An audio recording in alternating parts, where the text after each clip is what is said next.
struggling through my son being depressed over his grandma dying and struggling in school to do his homework and to focus and going to all these meetings and taking time off of work because I cared about my son and his education.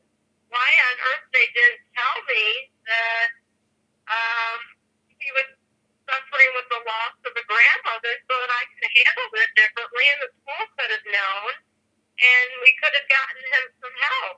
Right. And the answer I got was from my son that what Dad said that you never liked Grandma, that you would have badmouthed her. What? And my ex-husband said you didn't like my mom, and so there was no need for you to know.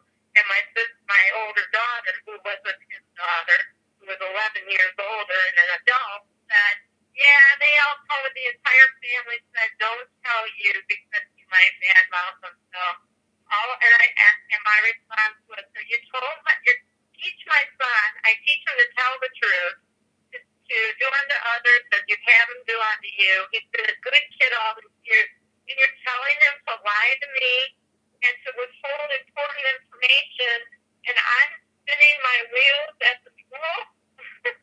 Right. So anyway, I told my attorney that had happened, and that he had been, all of a sudden my husband had been making more money at work and had been buying him all kinds of boats for them to go on and bought my son a new car and a bunch of things.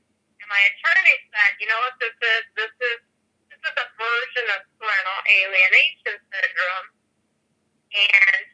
And he's now older, so your husband's trying to get him away from you. So this is part of how he's successful at trying to get him to turn against you, and your husband's trying to make him decide between the two of you, and now the court will do that. And that's what, between my ex-husband and the court taking custody away from me and acknowledging that, saying that my husband was more suited, it hurt my son and my relationship. We were extremely loving. He always came to me. I always helped him. I was his coach when he was a Boy Scout. I was the only, none of the dads wanted to do it, so I did that. I took him to sports practice. Good for you. Music. I helped him. And the bottom line is, now at 18, before he graduated from high school, they said, okay, that's all we can do.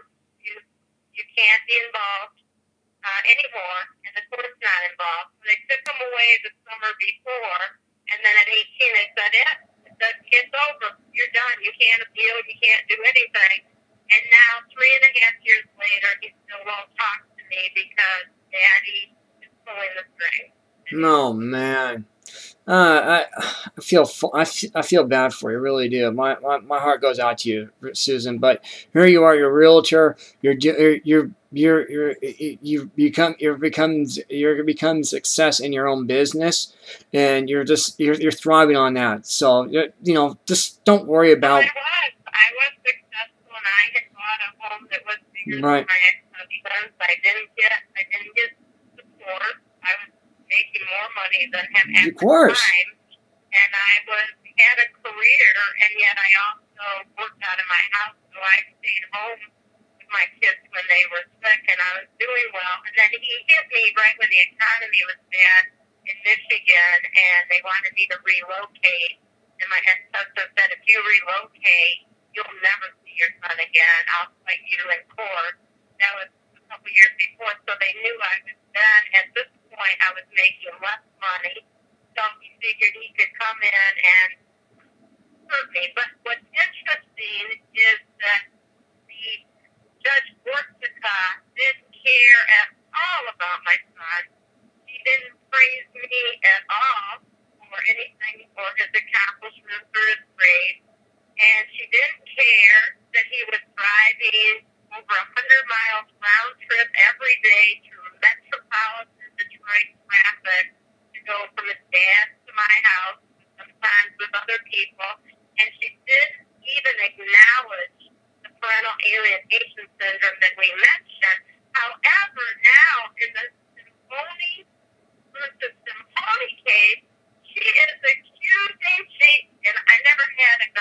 fight him, and I never had CPS reports like they did.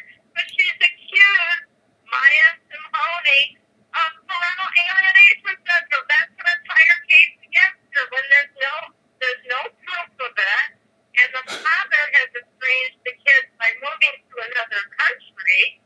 And the father is on record, and I've seen the transcript from hitting the mother and hitting the kids. It's on transcript. I've gotten all of them and read them. And the judge never cared about parental alienation syndrome for me, but she's accusing the wife that parental alienation syndrome does not exist if there is physical abuse. What a judge! This is the most craziest judge I've seen yet. I mean, I heard stories about this, but I mean, find out from you directly, from this experience that you have with this particular judge, that is ridiculous. And she didn't even look at the records. She didn't look at your paperwork you had. She didn't look at the attorney report. She didn't even look at that. Did she? She didn't look at that, did she? She didn't care at all about me. Wow. She would just give me dirty looks. In fact, when I kept asking for, initially, before the court thing even happened, I called the friend of the court before anybody filed and said, my ex is not, can you please enforce my parenting time because he's not sending my son home. But it's my parenting time like he's supposed to, which they're supposed to do.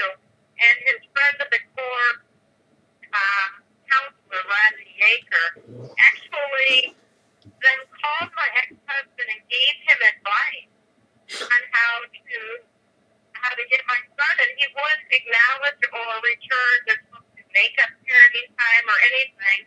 And the next thing I know, my ex-husband has this new judge that I think was referred by Rodney Yaker, part of the mother and father, dads and mothers rights group.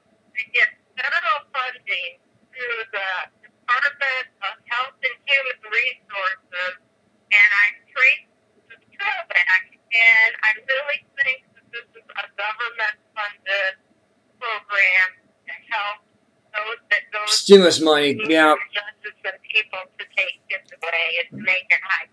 Yep, yeah, I believe it's stimulus money too. Yeah, I do. So that's why when you get Ted Cruz, he was straightening this stuff out. So the first thing he's going to do in office, every single executive order that Obama has made, we're going to veto it. We're going to shred it. We're going to tear it up. We're going to discard everything Obama's done. We're going to shred everything. We're just going to veto everything. We're going to change everything around.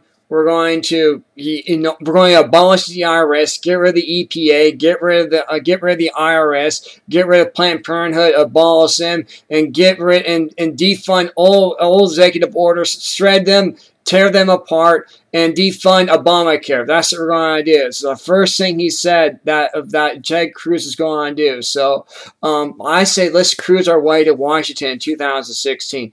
Thank you so much for your time, Susan. I'm going to give you closing remarks here.